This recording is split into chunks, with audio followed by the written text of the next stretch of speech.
Hello and welcome to Academy of Civil Services Bareilly. Academy of Civil Services provided various courses IAS, IPS, UPPCS and UGC NET examinations along with various other examinations. आपके पास suitability है, Hindi medium में choose batch करना चाहेंगे आप वो कर सकते हैं, इंग्लिश मीडियम में भी चूज कर सकते हैं, तो दोनों की अवेलेबिलिटी है। साथ ही साथ बाइलिंगुअल बैचेस भी हैं, वो भी साइमल्टेनियसली रन होते हैं। Just after class 12 special program run करती है एकेडमी ऑफ सिविल सर्विसेज, जिसमें 3 इयर्स का स्पेशली डिजाइन कोर्स है। उसका टाइम रहेगा 3 PM। तो अगर आप बरेली या आसपास के रीजन में हैं तो feel free to contact on this number. सारी डिटेल्स आपको यहाँ पे मिल जाएगी। We also provided 3 days free demo classes, और जो न्यू बैच है वो कमेंस्ड हो चुके हैं। आने वाले टाइम में भी न्यू बैचेस कमेंस्ड होंगे। जो नेक्स्ट बैच होगा वो स्टार्टिंग होगा फ्रॉम 30th August 2021 से। सो कोई भी इंफॉर्मेशन आपको चाहिए तो प्लीज इस नंबर पे कांटेक्ट करके सारी इंफॉर्मेशन आप ले सकते हैं। और अगर आप आसपास रहते हैं तो please visit 3 days free demo classes हम रन कर रहे हैं। Academy of civil services started this new initiative, जिसमें हम करंट अफेयर्स को, इंपॉर्टेंट करंट अफेयर्स को कवर करेंगे थ्रू क्वेश्चंस। इस इनिशिएटिव को स्टार्ट करने का मेन ऑब्जेक्टिव ये है कि जो करंट अफेयर्स हैं वो क्वेश्चन के फॉर्म में कैसे आ सकते हैं।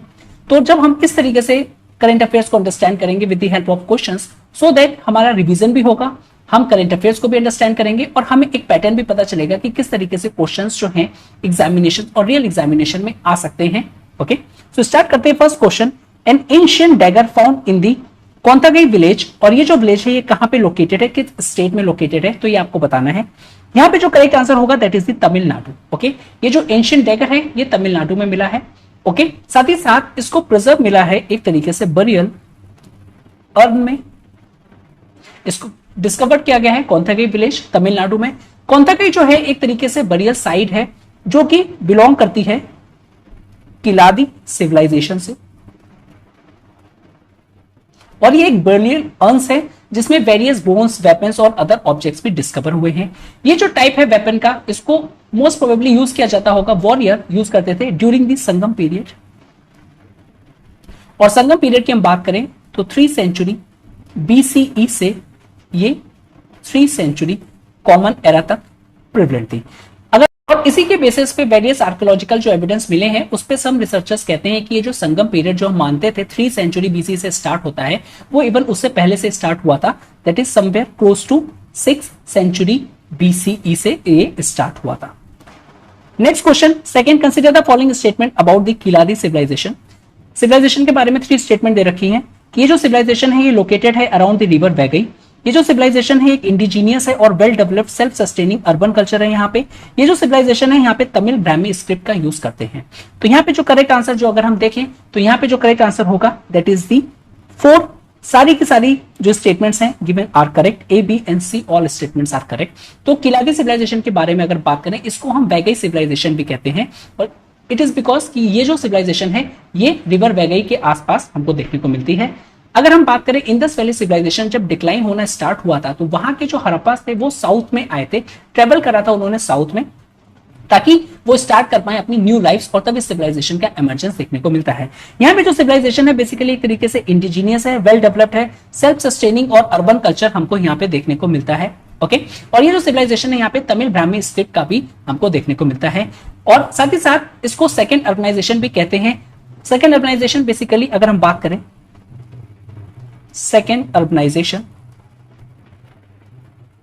तो ये जो सेकेंड अर्बनाइजेशन है इसका जो डेट रखा है 500 BC, जब जो एग्रीकल्चर था, एग्रीकल्चर का सरप्लस काफी ज्यादा था। सो दैट जब एग्रीकल्चर का सरप्लस ज्यादा था तो लोगों के पास बेसिकली इतना सरप्लस था कि वो एक्सचेंज कर पाए, ट्रेड कर पाए, और बेसिकली उस चक्कर में बिल्ड हो पाए अर्बन सेंटर्स, और जिसको हम नाम से जानते हैं that is the second urbanisation. Okay, अगर हम बात करें फर्स्ट अर्बनाइजेशन की, जिसको हम कंसीडर करते हैं इंडस वैली सिविलाइजेशन, तो फर्स्ट अर्बनाइजेशन इन कंट्रास्ट जिसको हम इंडस वैली सिविलाइजेशन कहते हैं, उसका टाइम पीरियड अगर हम देखें तो 2500 BCE से था। प्रीवियसली ये भी माना जाता है कि जो सेकेंड अर्बनाइजेशन है बेसिकली ये हुआ था happened along the central Ganges plain जो कि था नॉर्थर्न इंडिया में, बट जो न्यू एविडेंस सजेस्ट करते हैं कि जो सिमिलर फिनोमिना था ये साउथ में भी हुआ था। तो second urbanisation was not only limited to the north but it was also visible in the south as well. Next question, consider the following statement the first national flag with 3 horizontal stripes of red, yellow and green was hoist किया गया था 7 अगस्त 1906 में कलकत्ता में।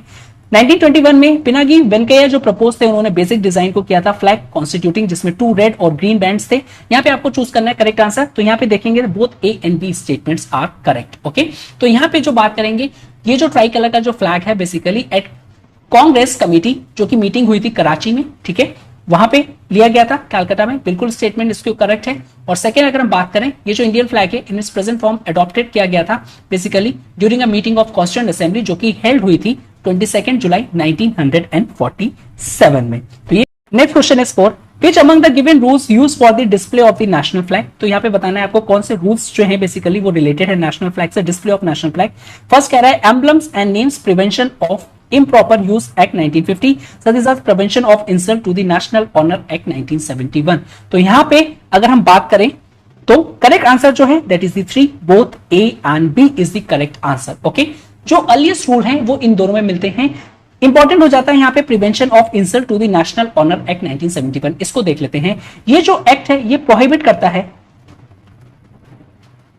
Discretion और basically insult to the national symbol. अब ये national symbol कौन कौन से हैं? नेशनल सिंबल में आ जाएगा नेशनल फ्लैग,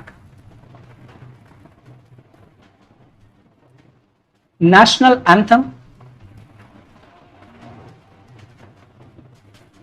इंडिया मैप और साथ ही साथ हमारा कॉन्स्टिट्यूशन। तो ये सारी चीजें आ जाएंगी हमारा दैट इज नेशनल सिंबल्स में। और ये इवन पनिश करता है ये एक्ट जो डिसरिस्पेक्ट करते हैं और सिंपली अगर ब्रिंग करेंगे in with respect to contempt to the national flag या फिर हमारे कॉन्स्टिट्यूशन ऑफ इंडिया को, तो इसमें प्रोविजन है कि 3 इयर्स की इंप्रिजनमेंट हो सकती है या फिर फाइन हो सकता है या फिर दोनों चीजें हो सकती हैं। अगर अदर एक्ट की हम बात करें which was considered to be the disrespect of the national flag, कौन कौन से एक्ट हो सकते हैं? तो सबसे फर्स्ट आ जाएगा that is the dipping of tricolour in salute to any person और थिंग। सेकेंड अगर हम बात करें वेविंग, अगर हम उसको वेव करते हैं हाफ मास्ट में, मींस फुल उसको हम नहीं फहराते हैं, हाफ मास्ट में रहते हैं, एक्सेप्ट ऑन स्पेसिफिक ओकेजन, अगर हम जनरल इसको यूज करते हैं तो ये एक डिसरिस्पेक्ट शो करता है। थर्ड जो है बात करेंगे अगर हम बेसिकली इसको यूज करते हैं as a drapery in any form except जो स्टेट फ्यूनरल्स होते हैं या फिर जो लास्ट राइट्स होती है आर्म फोर्सेस की या फिर अदर पैरामिलिट्री फोर्सेस की, putting any kind of inscription, अगर हम कोई भी तरीके का इंस्क्रिप्शन फ्लैग में लगाते हैं तो एक तरीके से बेसिकली या फिर हम कवर करते हैं किसी स्टैचू को या फिर मॉन्यूमेंट्स को या फिर प्लेटफॉर्म को, वो भी डिसरिस्पेक्ट आ जाएगा, कंसिडर किया जाएगा disrespect to the tricolour. ये जो फ्लैग है should not be allowed to touch the ground और a trail in the water are to be put up in the inverted manner. तो ये सारी की सारी चीजें डिसरिस्पेक्ट में आ जाएंगी। Next question is 5, consider the following statement about the flag code of India 2002। Okay, इस क्वेश्चन को अटेम्प्ट करने से पहले देख लेते हैं करेंट क्या है। ये flag code of India news में था, इसके बारे में देख लेते हैं। ये जो कोड है ये अलाउ करता है unrestricted display of try colour जब तक कि जो फ्लैग है उसकी ऑनर और डिग्निटी मेंटेन रहे। साथ ही साथ ये जो फ्लैग कोड है did not replace the pre existing rules, जो कि इसको अर्लियर रूल्स बनाए गए हैं इसको फॉलो करने के लिए। साथ ही साथ it brings together all previous laws या फिर कोई कन्वेंशन है या फिर कोई प्रैक्टिसेस है। अब इस कोड में रिस्ट्रिक्शंस का भी वेल मेंशन किया गया है। तो यहाँ पे रिस्ट्रिक्शंस देख लेते हैं कौन कौन सी रिस्ट्रिक्शंस को मेंशन किया गया है। ये जो कोड है has rules on the display of the flag by the public and private bodies, साथ ही साथ जो एजुकेशनल इंस्टीट्यूशंस हैं और साथ ही साथ जो रूल्स हैं for the display of the flag by the government और जो गवर्नमेंट बॉडीज। यहां पे कोई भी रिस्ट्रिक्शन नहीं है अगर हम डिस्प्ले करते हैं फ्लैग को पब्लिक या फिर प्राइवेट बॉडीज या फिर कोई educational institution, accept in the extent जो कि बेसिकली लेट डाउन है एवर 2 एक्ट्स जो कि हम लोग पढ़ चुके हैं। साथ ही साथ ये जो कोड है ये मेंशन करता है ये जो ट्राई कलर है can not be use for commercial purpose. Okay, so इसको हम कमर्शियल पर्पस के लिए यूज नहीं कर सकते, can not be use for commercial purpose and can not be dipped in salute to any person और thing, जो कि हम लोग ऑलरेडी डिस्कस कर चुके हैं। साथ ही साथ ये जो कोड है स्टेट करता है कि व्हेनेवर जो फ्लैग इज डिस्प्लेड, अगर हम करते हैं इसको, it should be distinctly placed and should occupy the position of honour. तो इन एनी कंडीशन में जो फ्लैग का जो ऑनर और जो डिग्निटी है वो मेंटेन रहनी चाहिए, उसको कोई भी हार्म नहीं होना चाहिए। साथ ही साथ अगर कोई डैमेज होता है फ्लैग को, उसको should be destroyed in private, या फिर अगर प्रिफरेबली अगर उसको बर्न किया जा रहा है या फिर किसी और मेथड से बेसिकली उसको डिसऑनर किया जाता है तो उसको कंसिडर किया जाएगा basically as an harm to या फिर simply harm to the dignity of the flag. For official display अगर हम बात करें, only flags that conform to the specification of the bureau of India standard BIS mark जो है वो beer करता है देयर मार्क, वही यूज हम कर सकते हैं। Next question, consider the following statement about the US national ocean and atmospheric administration report on the global climate. तो ये जो फर्स्ट स्टेटमेंट इस रिपोर्ट के अकॉर्डिंगली कह रही है कि इस रिपोर्ट में जुलाई जो 2021 है इसको हॉटेस्ट मंथ कंसीडर किया गया है अर्थ पे सिंस 1880s पे। सेकंड कह रहा है इन जुलाई 2021 ये जो आर्टिक सी आइस एक्सटेंट जो है वो इंक्रीज हुआ है। तो यहां पे इसके लिए सबसे पहले हम रिपोर्ट्स को डिस्कस कर लेते हैं, उसके बाद हम इसका आंसर करेंगे। तो ये जो रिपोर्ट है basically US national oceanic and atmospheric administration, जिसको हम एब्रिविएशन में नोआ भी कहते हैं, वो एक नेशनल सेंटर है फॉर द इन्वायरमेंटल इंफॉर्मेशन। उसने एक रिलीज करी है रिपोर्ट जो कि ग्लोबल क्लाइमेट पे है। ये जो रिपोर्ट कहती है कि जो जुलाई 2021 है वो हॉटेस्ट मंथ रहा है अर्थ पे सिंस 1880। तो फर्स्ट स्टेटमेंट करेक्ट हो जाती है। साथ ही साथ ये भी कह रही है कि जो ग्लोबल लैंड है ओनली सरफेस टेम्परेचर जुलाई की अगर हम 2021 की बात करें तो ये 1.40 degrees Celsius above the earth है 20 सेंचुरी का होल का अगर हम उसको एवरेज लेते हैं। ओके, अब यहां पे हम देख रहे हैं तो टेम्परेचर बढ़ रहा है और जो 20 स्टेटमेंट में है उसमें देखा जा रहा है कि जो आइस कवर है इंक्रीज किया जा रहा है। तो इसको कंफ्यूज नहीं होंगे, आइस कवर इंक्रीज का मतलब है टेम्परेचर कम होगा तभी ये पॉसिबल है। ओके, साथ ही साथ ये रिपोर्ट ये भी मेंशन करती है जो प्रीवियस रिकॉर्ड जो हाई रिकॉर्ड था वो जो जुलाई 2017 में और 2020 में।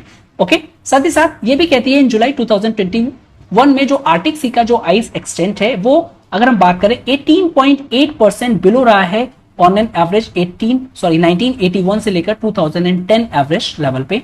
और ये जो रिपोर्ट है दैट इज द नोआ जो ऑर्गेनाइजेशन है said that 2021 will be in the list of the 10th warmest year on record. तो ये कुछ रिलेटेड इंफॉर्मेशन थी नोआ से। Next question, consider the following statement about the fortification. अब ये जो फोर्टिफिकेशन है इसके बारे में आपको बताना है। So fortification is increasing the content of the essential micronutrients to improve the nutritional quality of foods। साथ ही साथ FSSAI approves fortification food product। तो यहाँ पे सबसे पहले fortification जो न्यूज में था वो fortification of rice से रिलेटेड था, तो उसके बारे में देख लेते हैं। तो ये जो fortification है बेसिकली राइस का काफी ज्यादा एम्फसाइज किया जा रहा है बिकॉज ये माल न्यूट्रिशन से लड़ने के लिए काफी काम में आता है। सो जो माल न्यूट्रिशन है वो एक तरीके से काफी हर्डल है with respect to the development of women, वो रोकती है development of women and children का ग्रोथ। साथ ही साथ जो प्राइम मिनिस्टर थे उन्होंने अनाउंस किया था फोर्टिफिकेशन ऑफ राइस जो कि डिस्ट्रीब्यूट किया जाएगा under various government schemes by 2024 में। ये जो अनाउंसमेंट है ये काफी ज्यादा इंपॉर्टेंट हो जाता है बिकॉज जो गवर्नमेंट है वो डिस्ट्रीब्यूट करेगी rice under various schemes such as आपका TDPS targeted public distribution systems, mid day meal schemes और various integrated child development schemes के थ्रू जो कि कवर्ड है under the national food security act. और ये जो फूड सिक्योरिटी एक्ट है ये काफी इंपॉर्टेंट हो जाता है बिकॉज ये 2013 का इंपॉर्टेंट एक्ट है। ओके, अब फोर्टिफिकेशन देख लेते हैं। तो fortification FSSAI food safety standard authority of India ने डिफाइन किया है कि ये चीज वो होती है जब हम इंक्रीज कर देते हैं content of essential micro nutrients का फूड में सो दैट उसका इंप्रूव हो जाएगी न्यूट्रिशनल क्वालिटी ऑफ फूड्स और हमको प्रोवाइड हो पाएगा पब्लिक हेल्थ बेनिफिट जो कि मिनिमम रिस्क ऑफ हेल्थ होगा। FSSAI जो है बेसिकली स्टैंडर्ड को सेट करती है for food items in the country. तो यहाँ पे दोनों ही स्टेटमेंट करेक्ट हो जाएगी, जो करेक्ट आंसर होगा both A and B are the correct answer. Okay, next अगर हम बात करें question 8, consider the following statement about the mission Poshan 2.0। यहां पे बताना है हमको। तो mission Poshan 2.0 it was announce the union budget में अनाउंस हुआ था 2021-22 ताकि स्ट्रेंथन कर पाए हम न्यूट्रिशनल कंटेंट डिलीवरी आउटरीच और आउटकम्स में। It was launch after merging the supplementary nutritional programmes और पोषण अभियान जो भारत था दोनों को मर्ज करके बनाई गई है। तो यहाँ पे इसके बारे में दोनों की दोनों statements are correct. Okay, fortification of rice and its distribution under public distribution system. थोड़ा सा एक और हम एडिशनल इंफॉर्मेशन भी देख लेते हैं। ये जो मिनिस्ट्री ऑफ कंज्यूमर अफेयर्स है उन्होंने लॉन्च किया है एक पायलट स्कीम जिसको हम कह सकते हैं कि फोर्टिफिकेशन ऑफ राइस और इसका distribution under public distribution systems इसका जो टाइम पीरियड रहेगा वो 3 इयर्स का रहेगा, ठीक है ना। इसकी बिगनिंग होगी 2019-20 से और ये 3 इयर्स तक चलेगा। अब ये सेंट्रली स्पॉन्सर्ड स्कीम्स है जो कि फोकस करता है 15 डिस्ट्रिक्ट में, इट्स फोकसेस ऑन 15 डिस्ट्रिक्ट्स और 15 स्टेट्स। अब कभी कभी ये पूछ लेंगे ये किस टाइप की स्कीम्स है, तो ये सेंट्रली स्पॉन्सर्ड स्कीम है।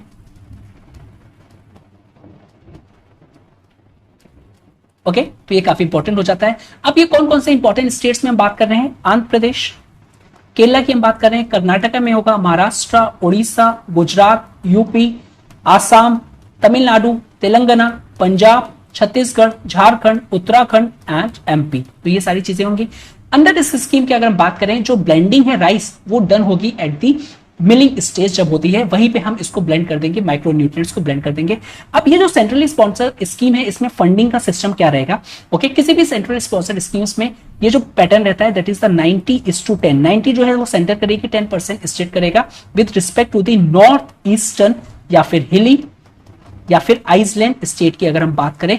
और इसका जो रेशो रहेगा 75:25, 75 सेंटर करेगी, 25 स्टेट करेगी with respect to the rest of the states along with the union territories, ठीक है। तो ये आज के क्वेश्चंस थे इंपॉर्टेंट। इसी तरीके से हम डेली के डेली करंट अफेयर्स को कवर करेंगे with the help of the questions. Again academy of civil services launch कर रहा है वेरियस प्रोग्राम्स, तो प्लीज आप अगर आसपास रहते हैं बरेली के रीजन में तो please feel free to contact और उसमें एनरोल करिए और डेमो क्लासेस लीजिए। Definitely we will feel the difference, okay. So if you like this video, please do like, share and subscribe. And thank you very much for watching this. Have a good day and stay safe.